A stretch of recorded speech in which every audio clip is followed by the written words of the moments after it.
Can you see me?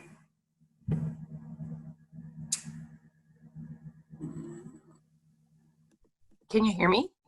There. Hello. You hear me now? I can hear you. Nice. We figured it out. Yay. We are the smartest ever. Get two IPs to work it out. What is going on? Hold on. I got like totally like nervous when we were coming into this, so bear with me. I don't know how to do this. Don't stress out about it. I'm mellow. No, I know you are, but I want everything to be always right. And now I just worry that our little video is gonna not be recorded or something. I see the record button up there. It's red. Well, it's all recording, but I don't know if the file's gonna save weird. And I see this yellow box. Do you see that yellow box popping back and forth? No. Okay, then that'll be fine. All right, so what do you want to talk about?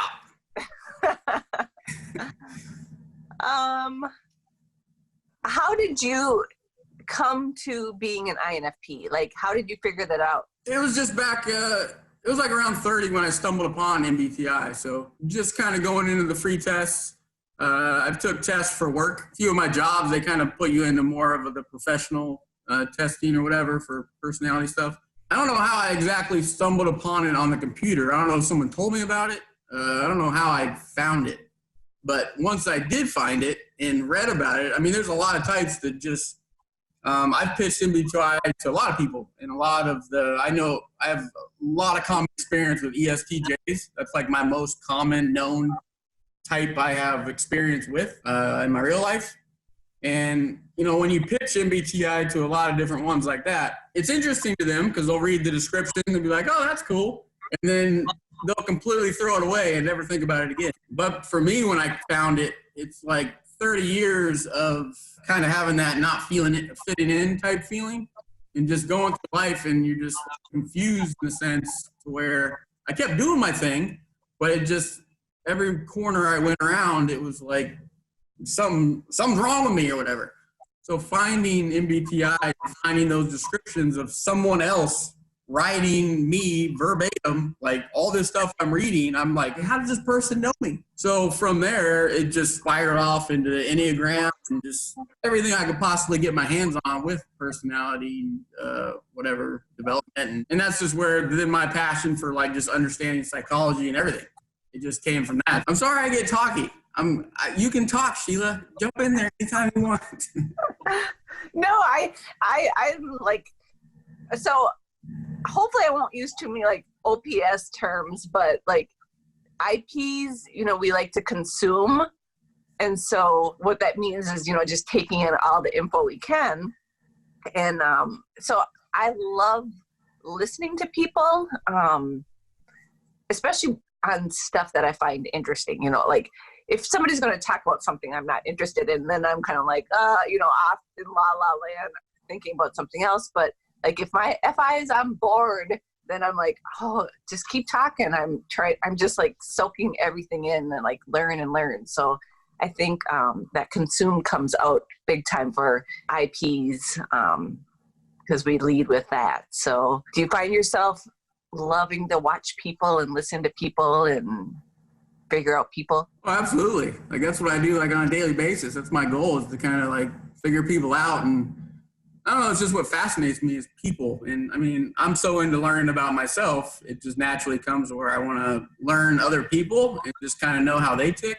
And that's like really one of my driving forces or whatever. But no, that's why I find all this stuff interesting. And I know you've been on that objective personality stuff, and I haven't been there yet. So, I mean, I've dabbled in it, looked around, but I get confused with the whole sleep and blast and whatever all that stuff is. A lot of times I watch like your videos because I know you dabble over there, and that's where a lot of the stuff, you have collab videos with those guys. But it's something interesting to me because although I don't like the word objective, I like to stay very subjective and just think never ending. It's cool to me because, especially on like the Dave Superpower stuff or whatever, it's got like those so many different shades of the different types instead of it just being the 16. You know, they kind of branch it out, and I think that's a big deal. Where, I mean, MBTI, it's a tool to use. It's a good tool to kind of help us understand each other to an extent, but there is also, we're just human beings in general. So it's like, there's so many different aspects that any kind of system can't really, you know, figure us out completely. But with understanding the different shades, it's just, there's people that have more energy and more willing to be social. There's ones that hide in the shadows and just never want to come out. But it doesn't mean our preferences aren't the same. It just, we're just all different. So that's why I want to get into the objective stuff one day, but I'm not quite there yet. Yeah, well, when you do, I can help you out, because there is a lot to learn, but once you learn it, it really makes sense, and it's easy. And, you know, I know a lot of people, there's so many different gurus on typology out there. And so everybody has an opinion,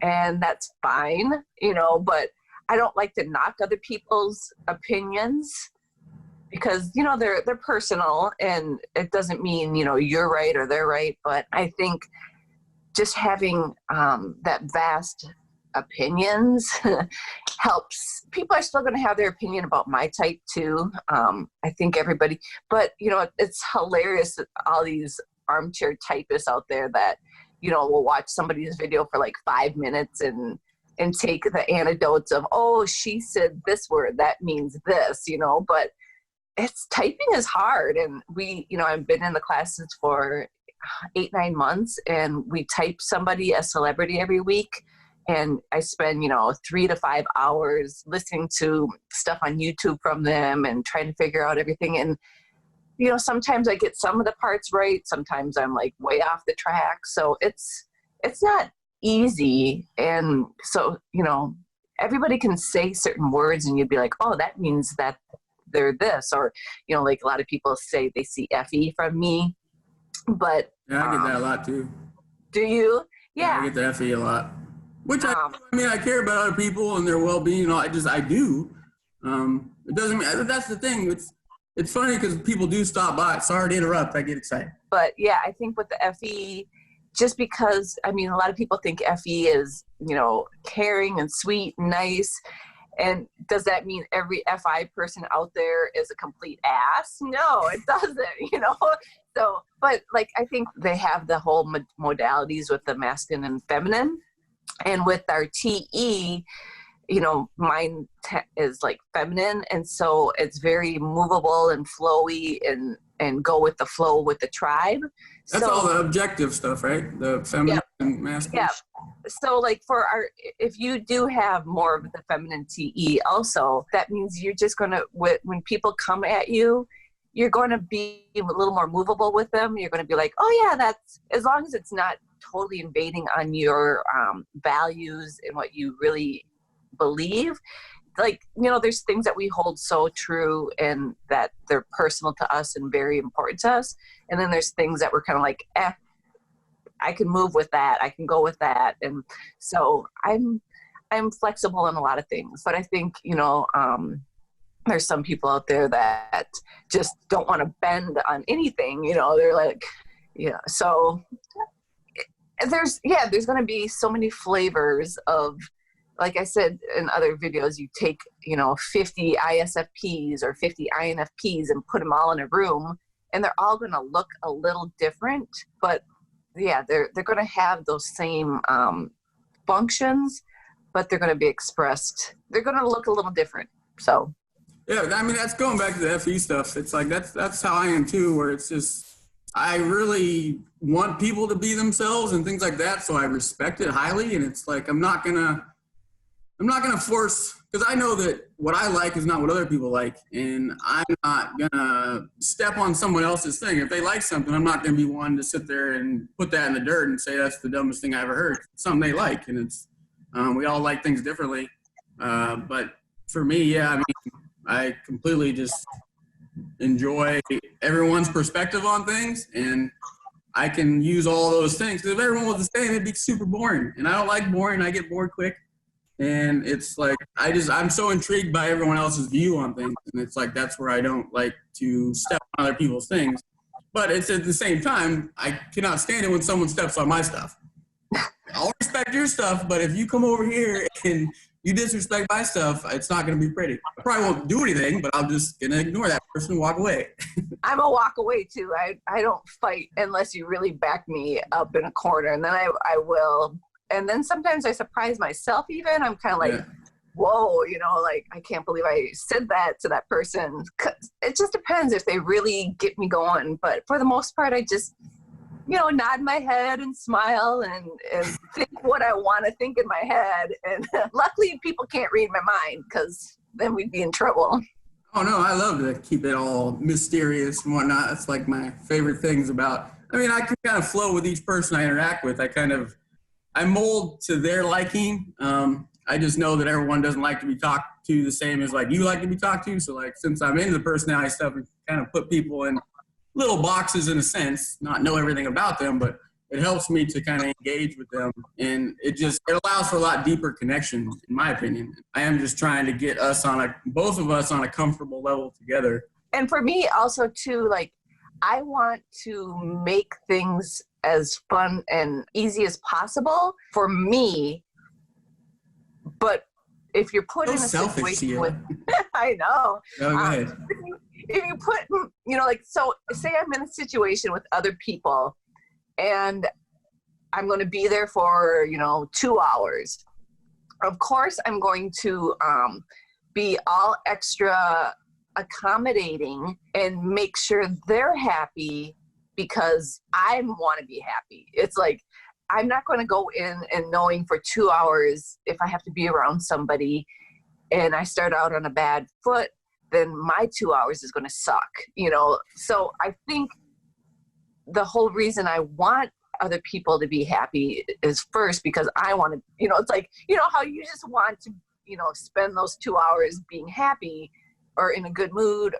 So of course you're going to try to create that mood outside of yourself, because and nobody wants to be sat in a 2-hour meeting or a place with negative people. So I try to bring out the positive in people because I want to enjoy the 2 hours, if that makes sense. So if that looks like FE, then it can look like FE on the outside, but it's not FE because I'm doing it for myself.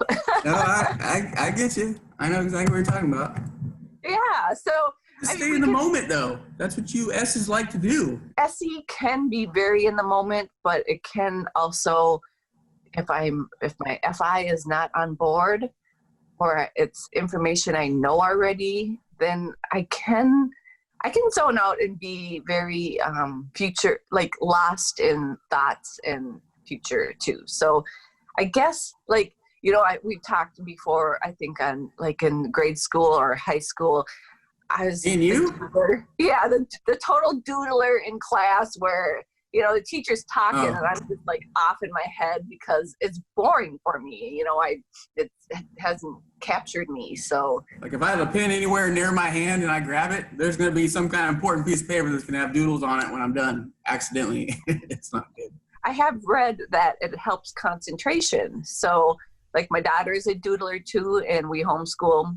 And so when she's doodling and I'm talking, or if I'm, I think teachers used to just think that's disrespectful, you're not paying attention to them. But really it helps the mind take in the information, because you don't have to have eye contact to totally be listening, So some kids are just better at doodling, and then they get the information better.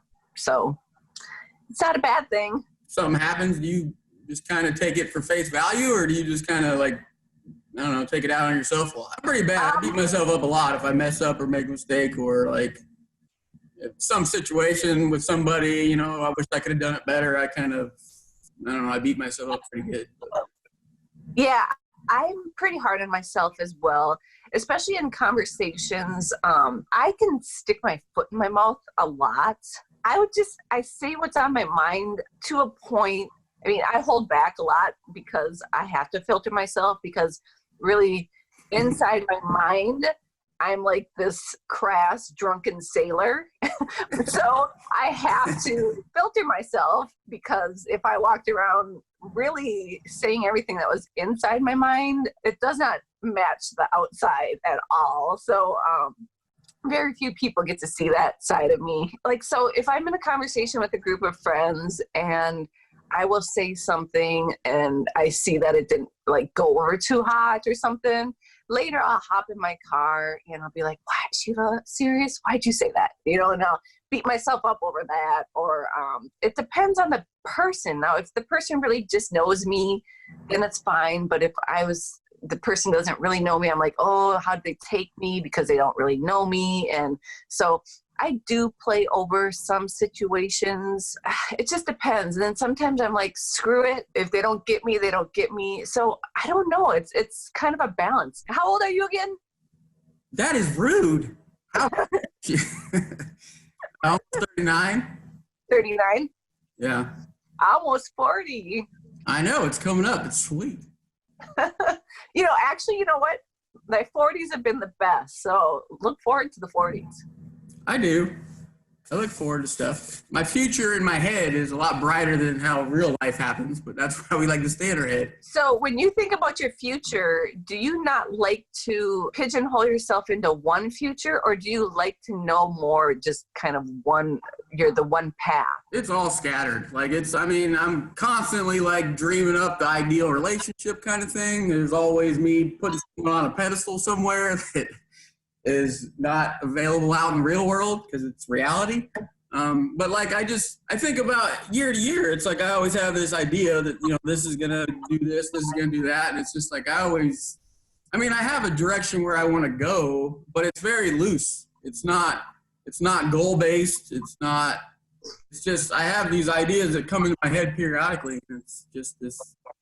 I don't like to be caged in at all. Like if there's some kind of structure to where it's like, again, like a goal. I mean, it's like, it's a straight line to where on this day I'm going to start and on this day I'm going to finish. Like when I get in a situation just as simple as that, like I don't like that. I like to go off the path a little bit, then come back on it and come back, and it's just kind of, I flow.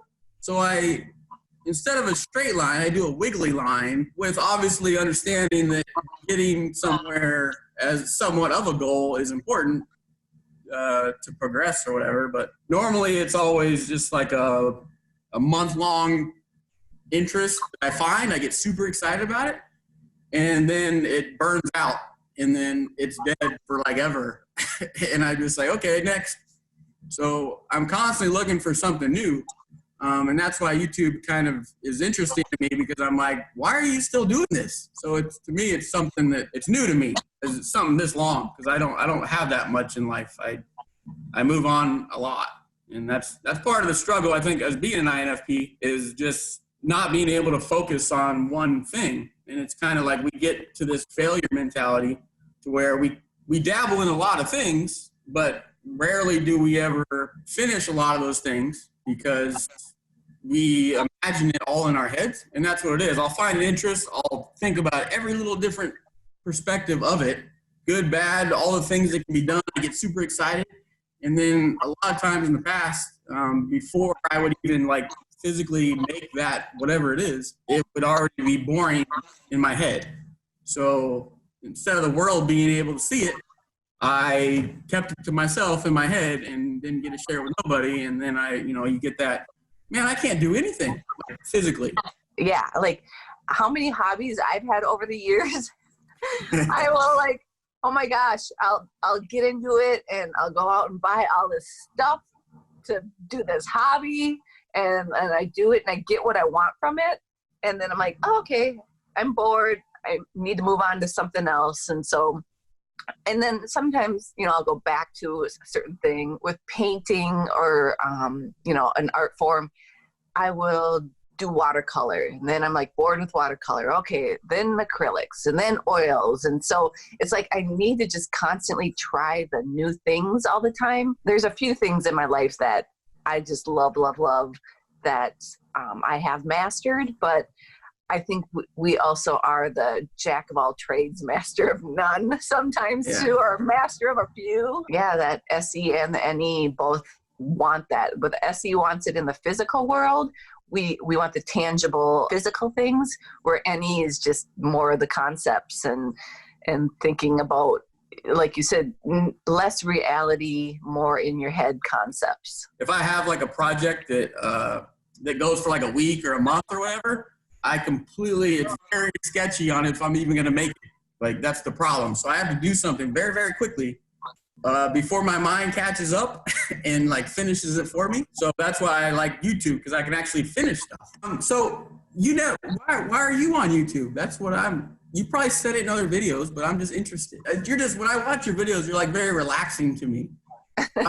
Like I don't know, it's highly relatable. Ever since the first video I caught, I'm like, who is this lady? I get intrigued. Why did I start YouTube? I had a big fear. I think IPs in general, we kind of fear people. We fear backlash. We fear the tribe hate. We fear tribe attack very, very, very much. So it's really hard to put ourselves out there. And I was seeing, as I've gotten older, I've kind of distanced myself more and more. I don't go to a job for 40 hours a week. I'm at home. I homeschool my daughter, and, I have my friends that I go out with, but I'm kind of secluded, which I love, but at the same time, it's not helping me grow. We're supposed to go towards things that are kind of hard and a little painful and a little what we don't want to do. And so the thought of doing YouTube scared the crap out of me, because I was like, okay, if I put myself out there and people in the comments start attacking me, even if they don't mean it to be mean, or they just say some things that I might not, agree with, if they say it in a hurtful way, or if I take it hurtful, it's very crushing. But I don't want to live in that fear either. So I was like, okay, I'm just going to do it. Screw it. If people say stuff or nobody watches and nobody likes me, I don't care. I'm just going to do it for me. Was like, I just want to do this for me. And I think I still do it for me, mostly to help, speaking and being more confident in putting myself out there because of the fear. So it's just that struggle. Okay, so the OP term last. Blasting is being able to come out to people and teach concepts, teach all the stuff that you already know.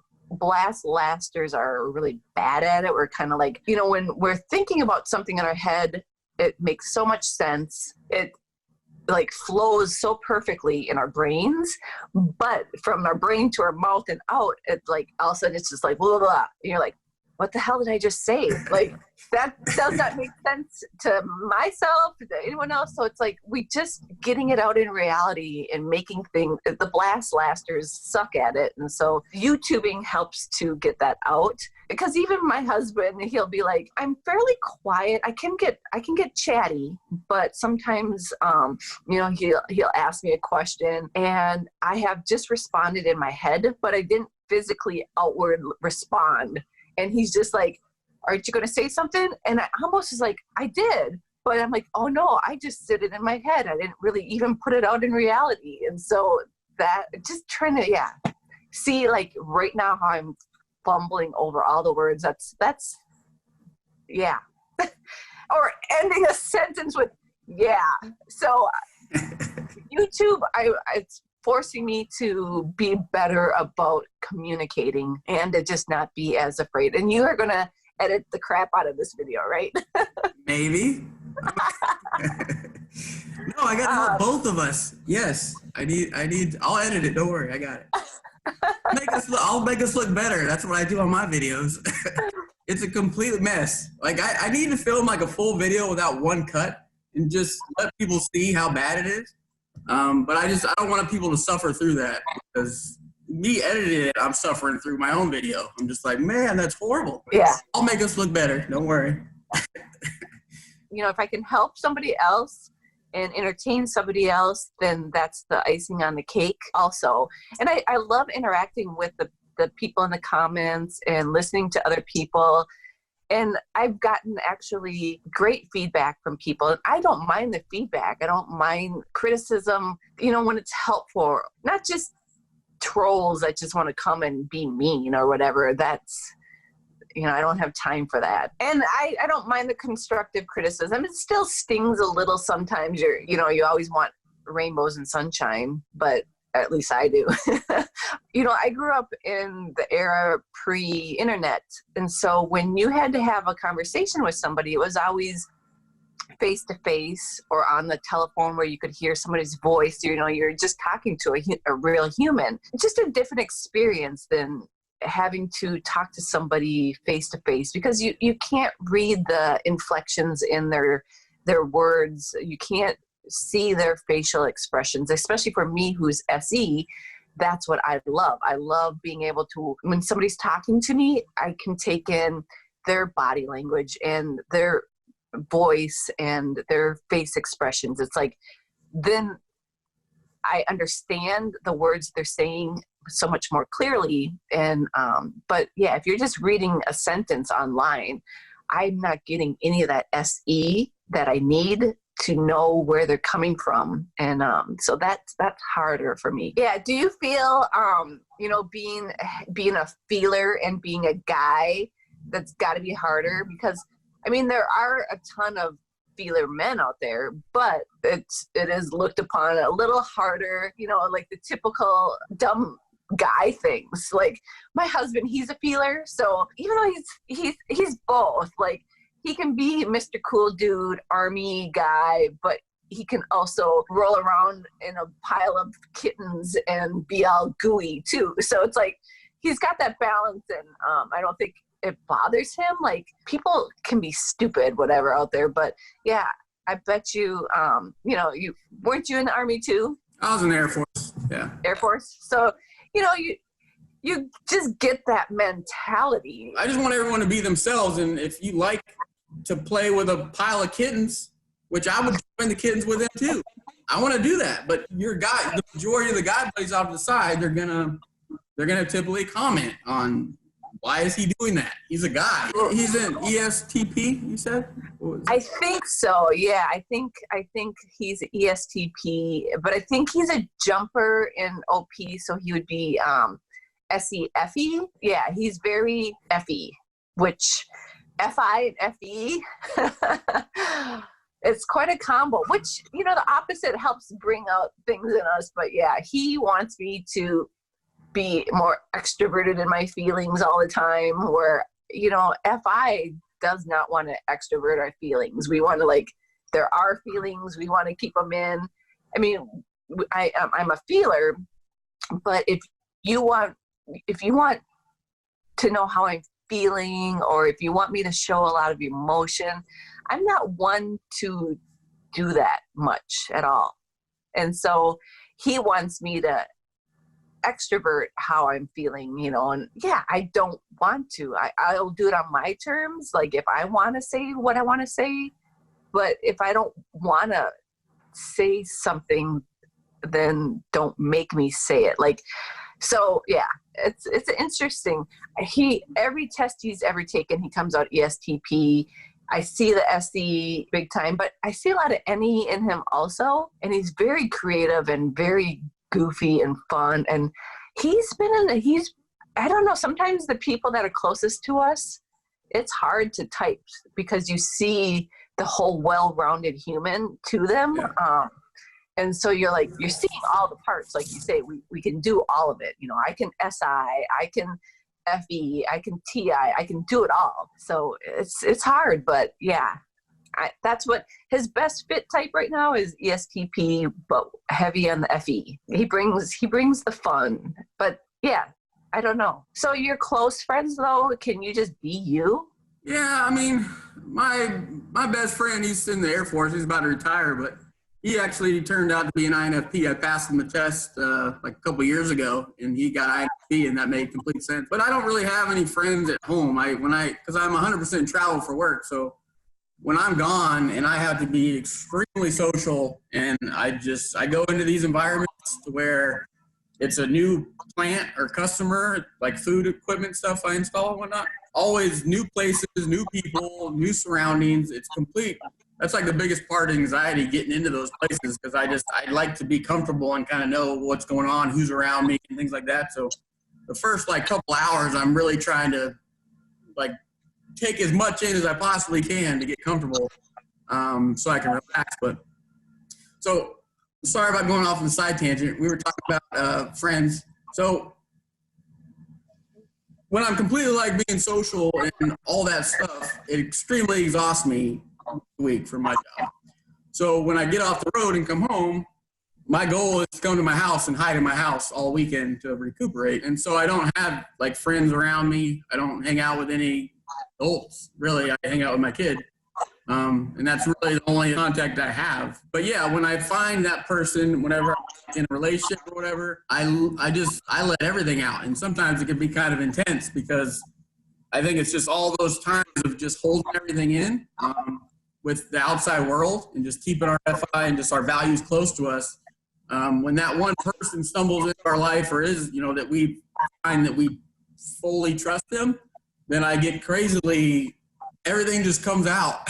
It's like, but it's so few people get to experience that. And then I know that, and that's fun. I don't have enough room in my feeling value department to where I'm willing to risk like 100 acquaintances that I'm going to share that openly to all of them. Because to me, I like to keep my stuff close to me, because the further I let it out and all my values go away from me, then I get completely my anxiety kind of builds up because I'm afraid it's going to be hurt deeply and I'm going to be crushed. And it's like, so I'm very choosy with who gets it. Yeah, I mean, when I find that person, and that's the thing with YouTube. Like I found when I feel that people get me, like normally, like I'm so extroverted and excited, one, because I take heavy doses of caffeine before I do a video. And also it's because I found a place that I can like be myself. When I throw something out there that I would not normally do in the real world, it would be kind of criticized or attacked and things like that. So with me, with this being like a passionate type project for me and people understanding it and getting it, it kind of allows me to keep being more. And I get people, there's commenters that have told me to stop yelling. Like on my videos, they're like, you need to stop yelling. I mean, it's like I can't control it because like I get nervous and like I'm not the best talker. So like when I get passionate about something and like I want to share like everything that's inside me with anybody, I get super animated. I start yelling. Like I guarantee I just did that probably on this little rant. Because I can feel my emotions like bubbling up in my chest here. Not emotionally, I'm about to cry out, and you don't worry about that. But like I just feel like I don't know, I get all excited when something like that. Asking a question about how I feel with like a certain small little group, it excites me. Because I know that feeling of what it's like to find that person and just being able to let everything out. And you just have full trust and just give it to them. I always love that feeling, but it's scary too because the amount I give out, it's like all of it. Yeah, like my circle's small and I like it small because yeah, it would be too exhausting to have that much Sheila thrown all around the world. It's like nobody wants all that. Did we even talk about anything important? I don't know. But like, dude, that's the whole thing with videos. Like I go into a video topic, but then I completely trail off and it's like, I don't know, people get it from me because they're like, he's just going to start ranting and like, I don't know. I mean, it's obviously good to have like helpful stuff in there, but I don't know, just maybe someone can see the dynamic between us and catch stuff on both our sides. I don't know. Maybe it's going to be a horrible video. I'm also the don't control me bro type girl. I don't like when people put expectations on me and I don't like putting them on myself because half the time I almost know if I'm going to put an expectation on myself, I've already decided in my mind I'm going to do it or I'm not going to do it. It's not that braiding them out even matters to me. It's like my mindset has to just be ready to do it. And like you said, a date's not going to change it. It's just my mind has to be ready to want to do something. And I think if I put expectations on myself that I know I'm not ready to do, but because society says, oh, you should do resolutions, So no, I'm not one. I think every day I kind of wake up with the goals in mind of, all right, today I'm going to do this. And I want to, it's like I'm constantly want to be this person in the future. I have this future vision of who Sheila is, and I'm always striving for that goal, but it's also changing. You know, maybe tomorrow I'll wake up and be like, oh, Sheila's going to do this now. Or so it's like, and yes, I use myself in third person too much. Oh my gosh. Do you know the Seinfeld episode? I never watched Seinfeld. I was like a Friends guy, but yeah, Seinfeld, I didn't get into Seinfeld. The Jimmy likes Elaine. That one cracks me up. But I don't know why I use third person all the time. Maybe because I like to make fun of myself. And when I'm making fun of myself, I think it's easier to do it in third person. I don't know. But I do that too. I got that. I don't know. I do that in the real world too. I do it on YouTube with a lot of my videos. I like to point the finger at myself because I don't know why I do it. I've always done it. I like to turn on myself and be like, yep, that's me. Do you think it's because we want to take that power away from somebody else to point that finger? Maybe. Like, I guess I've never really thought about it. I know I do it a lot. I need to research. Yeah. I thought about that. I was like, I think I do it because it takes away somebody else's, like, if they were going to poke fun of me, I would beat them to the punch. But that's how you see my YouTube videos when I do my little flip screen with my little voice or whatever, when I do the voice correction and like I'm actually talking like the audience. Because when I say something, like when I'm up there filming the video, like I say something, immediately I think that what their response is going to be. So I kind of say it right after I say what I said, and then I kind of make fun of that. So I kind of am, I'm future thinking about what someone's going to say or think or do, whatever. So a lot of these videos, I inject those a lot in my editing. Sometimes I don't know what to talk about, or I feel like I said it already because I feel like a broken record half the time. I'm like, if you like listen to a lot of people who are NI users, we are kind of broken records. We'll go talk about the same kind of concept over and over, and that's kind of what we like to do, is narrow it always down to our one concept. And so half the time when I'm saying something, I'm like, crap, was that in another video I already talked about? And so maybe my New Year's resolution, some goals, maybe I'm going to have to sit down and write a list of topics, because usually I don't plan any of them.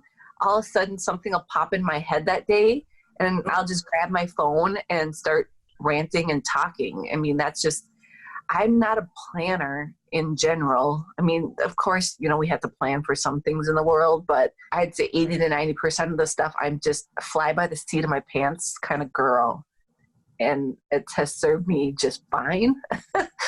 I don't know. It hasn't bit me in the butt too hard in life. I feel too. And those people that try to put the whole, you have to make goals and this is how, it's just like, that's just never been me.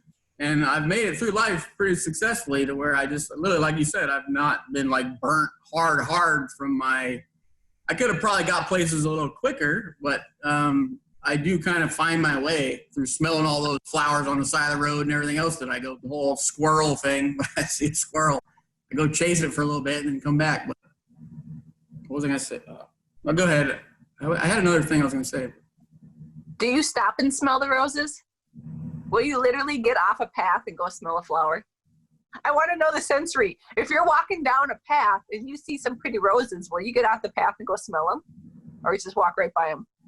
No, typically I'd probably walk by. I'm not saying I haven't smelled a rose or flower, but no, I'd probably just keep walking.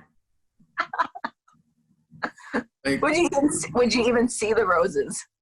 I'm pretty, like, that's one thing with me too. It's like I'm hyper aware of my surroundings. So like when I'm in an environment that I'm not really comfortable with or whatever it is, I like look at every little nook and cranny and just really am in tune with what's going on. So like if I was walking down a path or whatever, then yeah, I'd be kind of looking at everything, what's around the next corner. So I'm kind of like just sizing up everything around me. just so I have an understanding of what's going on. Because I like to be kind of prepared in a sense of, I don't like to plan either, but like when it comes to planning, I do the future planning to where I'm always in the future instead of now.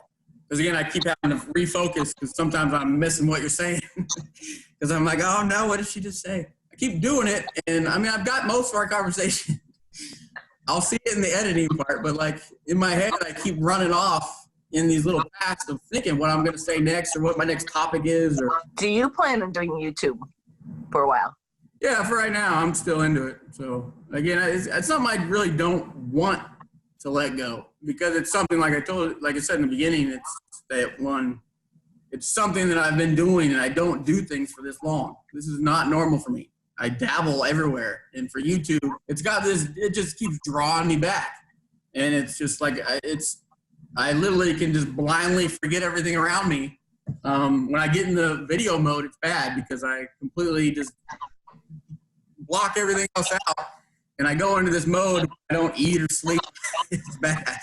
Things around me start falling apart. The house just gets a mess. But that's when I get really passionate about something, like everything around me falls apart until I'm done with it. And that's kind of how I know it's not healthy in a sense. But like when I latch on to something, like I know how it gets. But so I'm the exact way. It's like balls to the walls or nothing at all. Yeah, but that's what it is. But with YouTube, it's like each video brings that back out of me. So, my point. But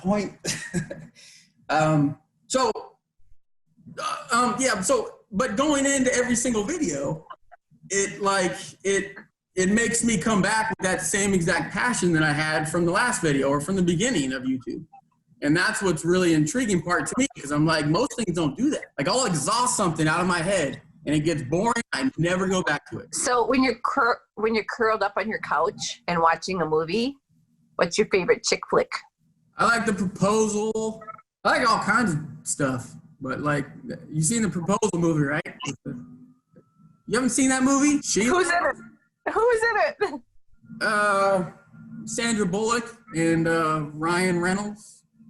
Where they're like in Alaska and they get like... Dude, if you haven't watched this movie, you're going to watch tonight. All right. The Proposal. I don't think I've seen it. That's one of my favorite chick flicks. I'll put that on my list to watch. But yeah, no, I'm big into comedies and just romantic comedies are like literally where I've always flocked to. Because I do. That's when my emotions kind of vent out. Because I'm not like a crier in public, and I'm rare to show my emotions. Unless I'm in some weird trifecta, stressed out, crazy, anxiety-filled thing where I just can't contain anything. But generally, people aren't going to see me cry in public and things like that. But when I do, since I am a feeling person, I got to get it out. And I want to get it out because I enjoy being in touch with all those happy, sad, loving feelings or whatever. So when I watch those movies, it kind of encourages it all to come out. And a romantic comedy brings out all that stuff for me because it's like I get a laugh, I get a cry, I do all kinds of stuff. And but yeah, I mean, you bring up that stuff to a guy friend, and they'll be like, "Dude, I watched Rambo over the weekend. I don't know what's wrong with you, but I don't like action movies, like all that action and like scary movies and like the horror movies and stuff like that. I have zero interest in watching like any of those. I mean, I've seen action movies and I'll watch them, but like it doesn't give you that emotional, in touch feeling that I'm craving. Not a fan of the action or the horror. That's my husband, who's I think lead SE. Any war, shoot 'em up, violent or scary movies. Oh, he loves the horror movies, but then he'll sit and freak himself out and be like, scared to go outside because he thinks somebody's watching, like he'll start freaking himself out over those damn horror movies. And my daughter likes the horror movies too, and I hate them. I don't like that anxiety, that adrenaline, like sitting on the edge of your seat. I like some suspense, but I like more the puzzling, figure out the suspense versus the just in your face gore. I'm not a fan of that. I like comedies. romantic comedies, but mostly just make me laugh. I want to laugh. That's my happy place, is laughing. So yeah, that's what I try to do. Is just I really try to stay away from negativity. I mean, obviously, I can go into extremely low bouts where it's very negative, and to combat that, I try to not watch super depressing movies, be around super depressing people, because it's hard enough. And like, so if I watch comedies and just live my life through comedy, which a lot of that comes out on my videos when I'm making fun of myself or doing whatever, just being goofy. It's what's fresh in my mind because it's just massively chock full with comedic stuff. I just like to kind of have positivity around me as much as I can, because when those low times hit, like, I need some help. You know, I love making people laugh. It's fun for me. Yeah, exactly. That's why. Yeah, every day I go through, if I can make someone smile and stuff, that's my goal. So I'm always doing it lightly in some small way, but it's not. I don't jump on some kind of stage and start, hey guys, I'm gonna start doing one night stand comedy or whatever. One night stand comedy? No, what's this on the stage stuff called? What is that? What am I trying to say, Sheila? Stand-up comedy. There. Stand-up. Yeah. Not one night stand-up comedy. Yeah, we know what kind of guy you are. No, whatever. Things in my head, it was there, but then the 2 seconds after, it changed. Yeah. I hear you clucking, big chicken. I hear you clucking. Just got a couple inches of snow, so I should probably go SE, go shovel. You have fun with that. I'm not going to do any of that. No SE for me, so if there was snow, it's going to sit. All right. Well, it was great getting to chat with you. Do you find, you know how you said you can relate to me a lot? Is it just the feeling part, or what do you think? No, it's not. It's just the stuff you say. I mean, like, it's just the last video you made about the Christmas presents or whatever it was. Like, that to me is something, like, it was always something that I've just always thought that was just me. That was one of those things, because there's a lot of things that I have that I just take for granted because it's always been me. But that I've never seen that from someone else. Admit that openly. So, like, just the simple thing with you talking about a present and trying to fake smile about it or be surprised, like, oh, thank you. I get the same way where it's a huge, like, so that's my worst part of the holidays of present time, because most people generally should be appreciative of present time. But for me, I got to present myself in an acting type way. I mean, I guess that's a feeling thing, or FEFI, whatever. But like, just a random thing like that. And I've seen a bunch of your videos where I relate to you, which off the top of my head right now, I can't tell you what it is. But that one's fresh in my head where, yeah, you say that, I'm like, that's 100% what I do. But no, from the first time I saw one of your videos, you hooked me really quick with something relatable. And that's why I kind of enjoy what you have to say. Why are you hanging out on my channel? That's the question. Because I find you very relatable as well. Okay, then. Well, then. Yeah, I find you very amusing, funny, and quirky. I find you very fun to watch. Well, thank you.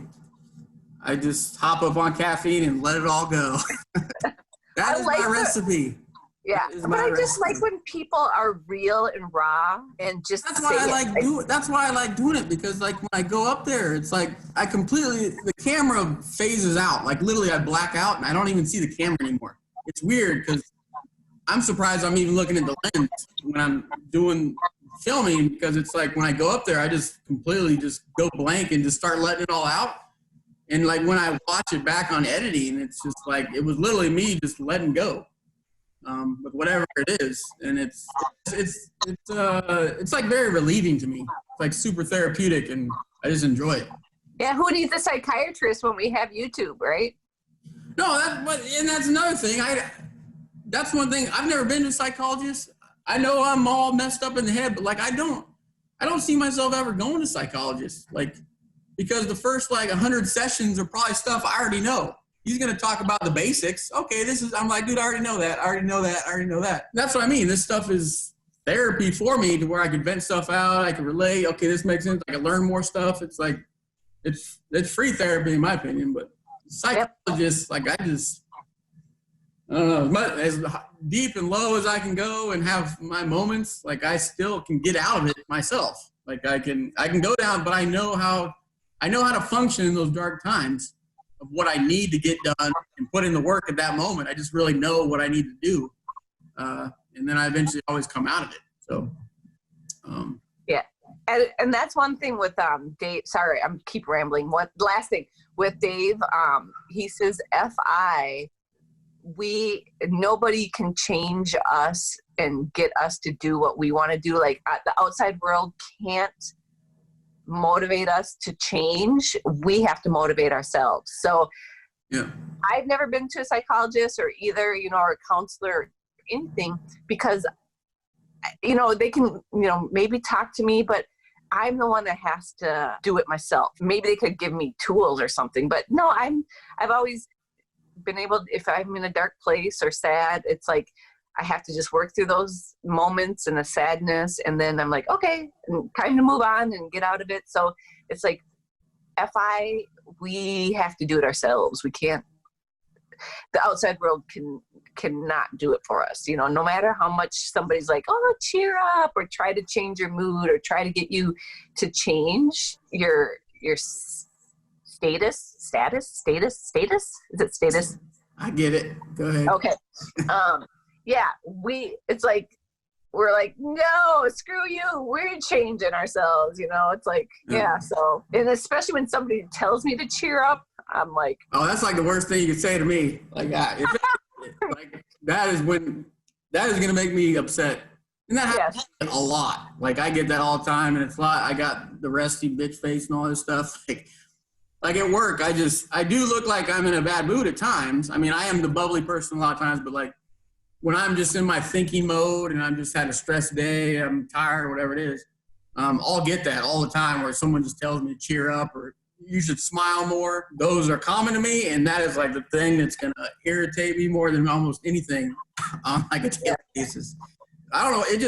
I need to work on it because it's just, I know they kind of have good intentions on it, I think, but me, I take it so personally. I'm just like, how dare you tell me to do this when I don't want to do it?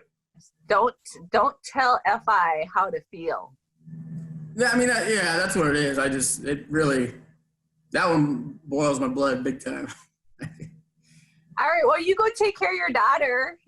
Thanks for chatting with me. And yeah, it's been fun. It has been very fun, Sheila. Thank you.